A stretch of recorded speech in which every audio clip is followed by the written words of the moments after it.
C'est la première fois qu'il risque d'être la meilleure. Si on s'en sauve pour être la première. J'aime autant l'avoir de loin. Parce qu'on va se tenir en plan loin, puis on en a assez, puis on a l'écho, puis ce genre de choses-là. Si on essaie de les refaire proches, ça ne marchera jamais. Gabriel. Peux-tu essayer de me répéter ta fin Paris, on va faire ça dans une demi-heure. Nous sommes dans le comté de Charlevoix où s'effectue la mise en place d'un décor en extérieur. Véronique Jeannot, Marie, et Gabriel Arcan, Ovide, vont se retrouver pour un pique-nique improvisé. Ici, comme ça, il y a un même. Les deux comme ça, faire un très beau plan. La série de Gilles Carle et le film de Denis Arcan mis ensemble auront coûté 6,5 millions de dollars. C'est de loin la plus importante production réalisée au Québec en 1983. De gros moyens ont été mis en œuvre pour tourner ces films. Les producteurs ont fait appel à plus de 500 figurants, 110 comédiens, 220 techniciens. Le tournage a duré 70 jours, dont environ un tiers ont été réalisés dans les studios de l'Office national du film à Montréal, et 2 tiers en extérieur à Charlevoix, à Québec, à Montréal et ses environs, sans compter une journée de tournage à Paris. Pour cette scène de pique-nique, les spécialistes des effets spéciaux préparent un feu de bois alimenté au gaz naturel. Quant au directeur de la photographie, François Protat, qui cherche une lumière tamisée, il fait installer un écran pour filtrer les rayons du soleil et rendre ainsi la lumière plus douce sur les visages.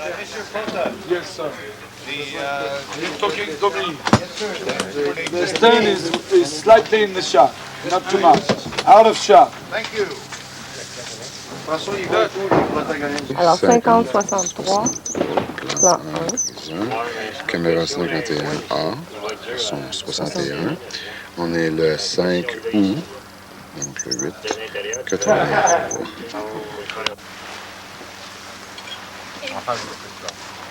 On pourrait pas savoir si on va voir comme ça. Puis après, on pourrait aller s'asseoir dans le petit parc. Devant le but.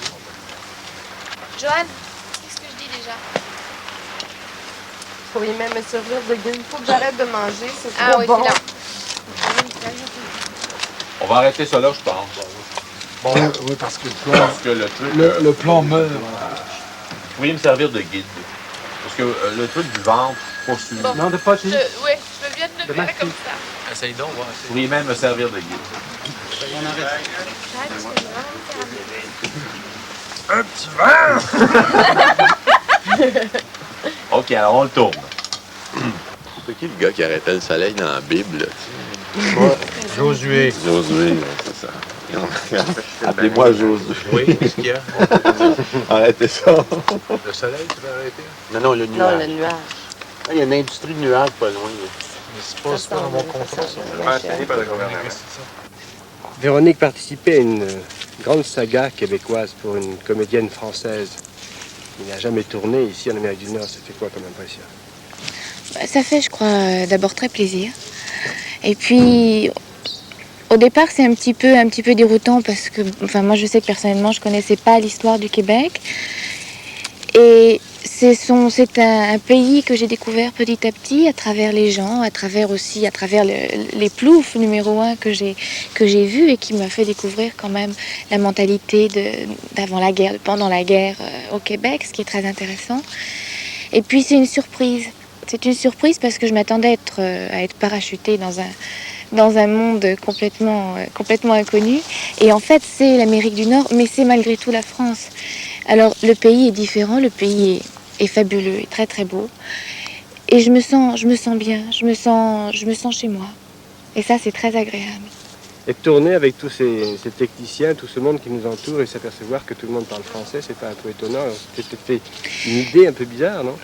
Au départ, ça m'a fait un petit peu drôle parce que je comprenais pas toujours ce qu'ils me disaient. Pourtant, ils parlaient français, mais je comprenais pas toujours parce qu'ils ont un accent quand même assez spécial et le vocabulaire complètement différent. Ils ont des expressions qui sont fabuleuses d'ailleurs, qui sont très imagées et qui font ma joie. Mais au départ, c'est un petit peu déroutant. Et maintenant, je trouve ça, je sais pas, je pense que je me suis complètement intégrée à tout ça et à la limite, je trouve ça normal. Et je suis simplement très très heureuse de faire ce film dans ces conditions avec une équipe technique qui est formidable, de gentillesse et de professionnalisme. Et c'est vraiment formidable. Allons-y. OK. Moteur. Silence partout! 50-62, plan 2, prise 1. Ça roule. OK, Deuxième claquette. vas-y. Deuxième Deuxième clap. clap. Fais le deuxième clap. Micro. OK. Action.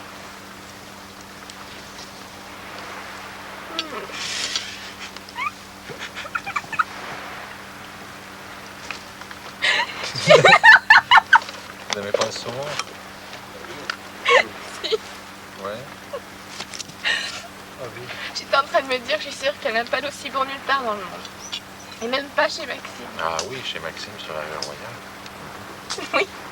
Et c'est un rôle très sympathique. Et en plus, l'avantage de ce rôle aussi, c'est qu'il est complètement à part.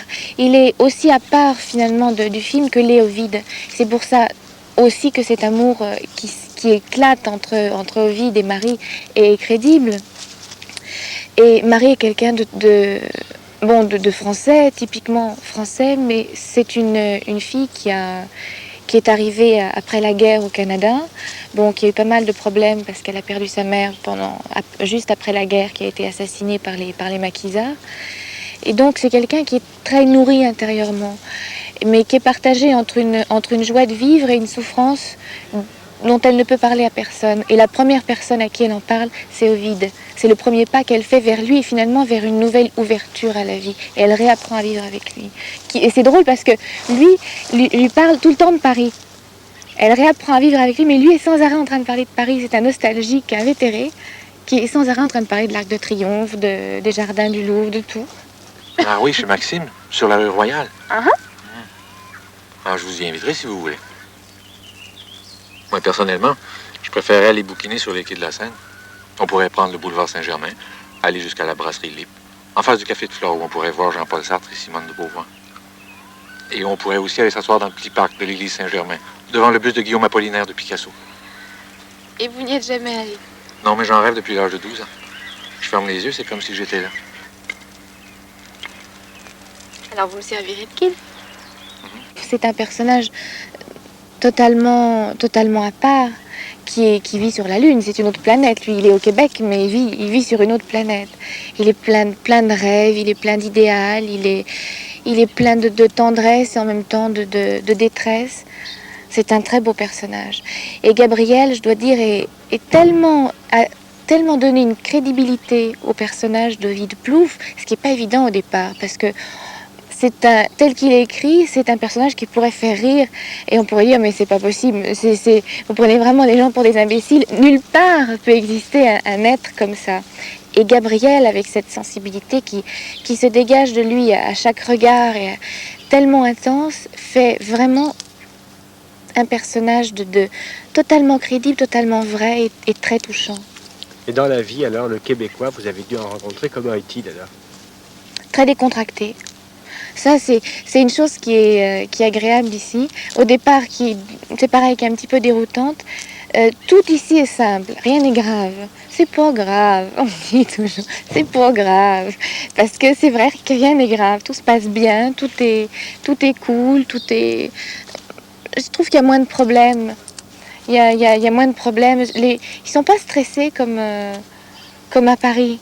Et à Paris, on est toujours en train de se dépêcher, on court tout le temps après quelque chose, tout est un problème. Là, non. Ça vous fait du bien ce tournage alors? Ah oui, moi je suis très contente de faire ça. Très très contente. Et il y a un truc, il y a quelque chose de drôle, c'est que je suis en train de prendre l'accent. Et je fais attention parce que quand je parle avec vous par exemple, j'ai mon accent français, mais dès que je parle maintenant avec Gabriel ou avec Denis, j'ai tendance à prendre l'accent. Comment faites-vous quand vous prenez l'accent?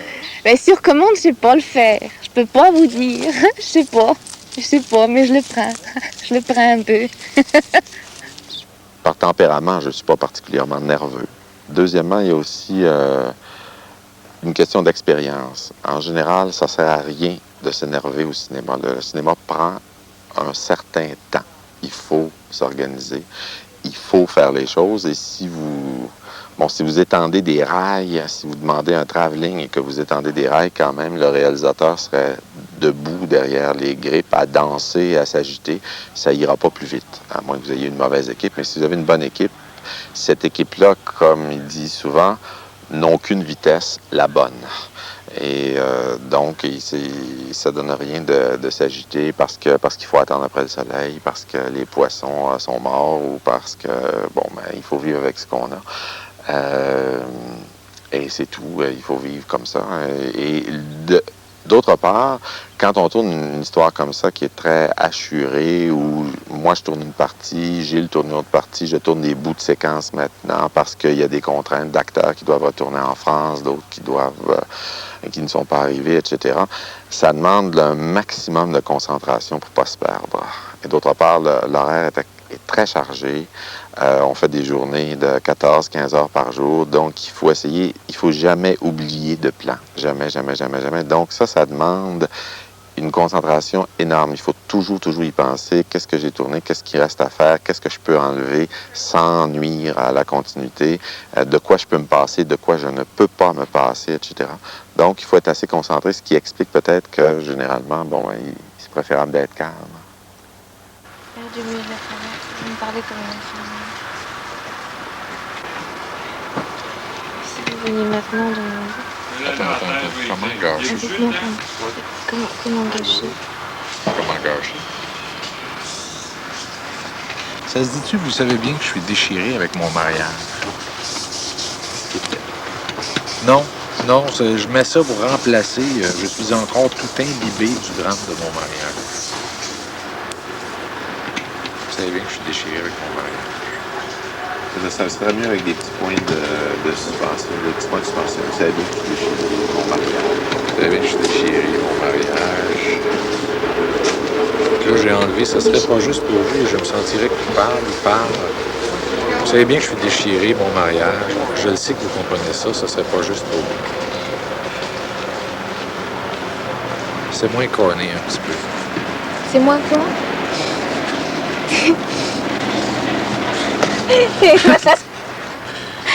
C'est moi quoi? On va t'expliquer ça.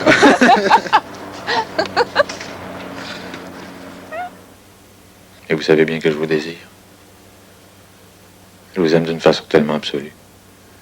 Je ne veux pas gâcher le rêve d'adolescent que je suis en train de vivre avec vous. Comment gâcher? Vous savez bien que je suis déchiré à cause de mon mariage. Vous comprenez ça?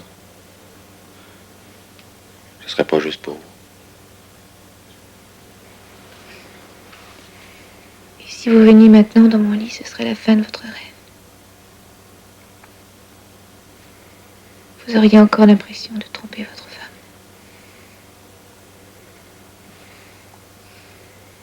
Vous êtes vraiment unique. Je peux rien. Et ce que je sais, c'est que je vous aimerai toujours. Je veux pas vous perdre. Alors brisez tout et partons ensemble. N'importe où. Là au moins vous serez libérés. Maintenant je crois qu'il serait préférable de dormir.